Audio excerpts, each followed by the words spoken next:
एक दिन मैक्स की दादी बीमार पड़ गई। मैक्स उसे पीड़ित देखने के लिए तबाह हो गया था और वह किसी भी तरह से उनकी मदद करने के लिए बेताब था। वह अपने दिन अपने बिस्तर के किनारे बैठकर बिताता था, उसका हाथ पकड़ता था और उसे आराम करने की कोशिश कराता था। हालांकि जैसे जैसे दिन बीतते गए, उनकी दादी की हालत बिगड़ती गई और परिवार को पता था कि अंत निकट था। अपनी दादी की मृत्यु के दिन मैक्स असंगत था। उसे लगा जैसे उसने खुद का एक टुकड़ा खो दिया है और कुछ भी नहीं भर सकता है।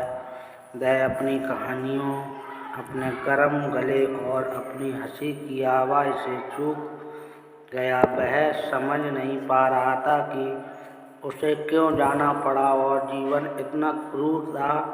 दिन हफ्तों में बदल गए और मैक्स ने अपनी दादी की मृत्यु के साथ आने के लिए संघर्ष किया। उन्होंने खुद को अपने परिवार और दोस्तों से पीछे हटते हुए पाया, दुख के समुद्र में खो गया। उसके माता पिता ने उसे आराम कराने की कोशिश की, लेकिन उसे लगा कि कोई भी उसके दर्द की गहराई को नहीं समझ सकता है।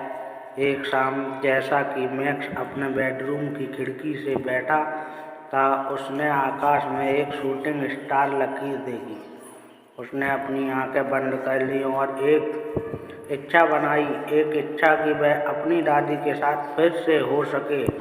अपने आश्चर्य के लिए उसने अपने चेहरे पर एक कोमल हवा महसूस की और जब उसने अपनी आंखें खोली तो उसने अपनी दादी को मुस्कुराते हुए देखा। मैक्स को फिर से अपनी दादी को देखने के लिए बहुत खुश था। उन्होंने एक दूसरे को कसकर गले लगाया और मैक्स ने उसे गर्मजोशी से महसूस किया और प्यार उसे घेर लिया। उन्होंने पूरी रात बात की और हंसते हुए बिताई, जैसे वे करते थे। मैक्स को लगा जैसे उन्हें अलविदा कहने और अपने नुकसान के साथ शांति बनाने का दूसरा मौका दिया गया था। अगली सुबह जब मैक्स जाग गया तो उसे एहसास हुआ कि उसकी दादी वास्तव में वापस नहीं आई थी। यह सब एक सपना था, लेकिन मैक्स के लिए यह एक सपना था जिसने उसके टूटे हुए दिल को ठीक कर दिया था और उसे आगे बढ़ने की अनुमति दी थी। वह जानता था कि उसकी दादी हमेशा आत्मा में उसके साथ रहेगी और यह कि उसका प्यार जीवन की चुनौतियों के मध्य से उसका मार्गदर्शन करता रहेगा।